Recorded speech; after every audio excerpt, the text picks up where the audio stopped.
The 2026 World Cup is barely a few days old, and it has already reminded us of something we tend to forget. This tournament can turn into a war zone. The very first match, Mexico against South Africa, ended with 3 players sent off, 3 red cards, in the opening game of the World Cup.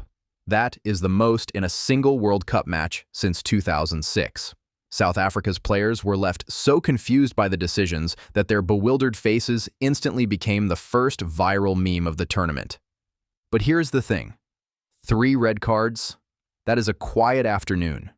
Because the World Cup, the biggest, most watched sporting event on the planet, has produced games so violent that police had to walk onto the pitch. Games where the fighting did not stop at the final whistle, but carried on down the tunnel and into the dressing rooms.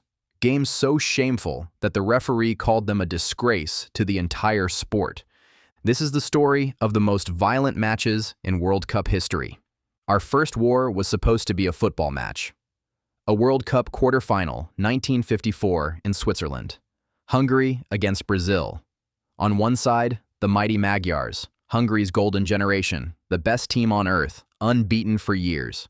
On the other, Brazil, 2 of the greatest footballing nations alive, in a knockout game. It should have been a masterpiece. Instead, it became known as the Battle of Berne. The match was a running fight from early on. Kicks, punches, players hacking each other down. The English referee, Arthur Ellis, completely lost control. By the end, he had sent off 3 players. Hungary's Josef Bozic, a member of parliament no less, and Brazil's Nilton Santos, the 2 of them thrown out together for simply standing and trading punches. And later, Brazil's Humberto Tozzi, who reportedly went down on his knees, begging not to be sent off. It did not work. Hungary won the match, 4-2, but the match was the calm part. Because when the final whistle blew, the real battle began. The fighting spilled off the pitch and into the tunnel, and then into the dressing rooms. Players, coaches, officials, all piling in. There are accounts of bottles being thrown, of boots and fists, of a full-blown brawl in the corridor under the stadium.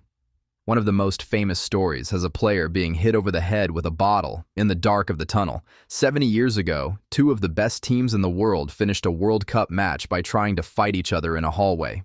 That is where we are starting, and it only gets worse. 8 years later came the match that is still, to this day, often called the most violent in World Cup history.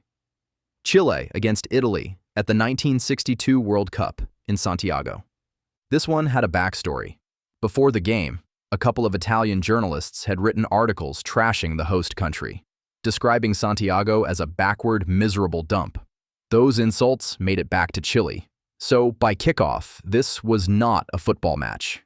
It was a national grudge, in front of 66,000 furious home fans. It took 12 seconds for the first foul. 12 seconds.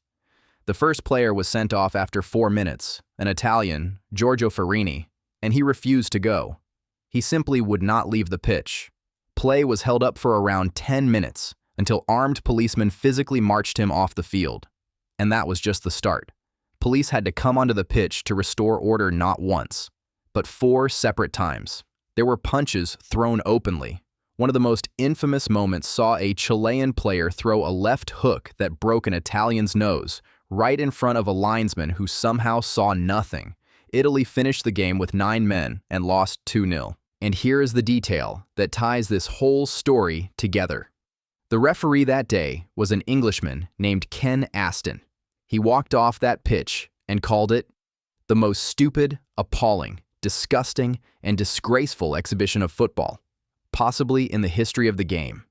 And a few years later, it was that same Ken Aston, haunted by how impossible it was to keep control, to even communicate who was being punished, who sat at a set of traffic lights and invented the yellow and red card. The cards exist, in part, because of games exactly like this one. You might think that once cards arrived, the chaos would be over. The referee could just flash a color and everyone would behave. Let me introduce you to the Battle of Nuremberg, the 2006 World Cup, a last 16 knockout match. Portugal against the Netherlands. two technical, talented teams, and a game that descended into a card-flashing frenzy unlike anything the tournament had ever seen. The Russian referee, Valentin Ivanov, lost the players completely and just kept reaching into his pocket. When the final whistle finally put everyone out of their misery, the referee had shown 16 yellow cards and 4 red cards. 20 cards in a single match, a World Cup record that still stands today. Both teams finished with 9 men. It was so over the top that even the president of FIFA at the time, Sepp Blatter, publicly criticized the referee, although he admitted the man should have given himself a yellow card too. The cards were supposed to be the solution to matches like Santiago and Berne. Nuremberg proved that when a World Cup game decides to boil over, not even a fistful of cards can stop it. So surely the showpiece games are safe. The biggest match of all, the World Cup final, that must be different.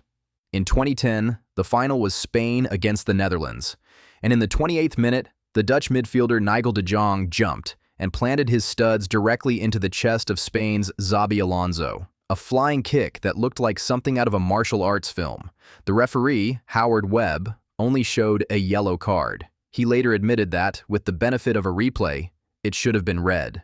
That final ended with 14 yellow cards and a sending off, the most cards ever shown in a World Cup final, the single most important game in the sport. And it too turned into a running battle. Spain eventually won it, 1-0. So here's the pattern. The cards, the rules, the technology, the referees pulled in from all over the world.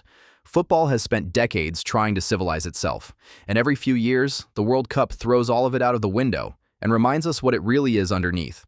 22 people, a nation watching each of them, and emotions that no rulebook can fully contain. Which brings us back to right now.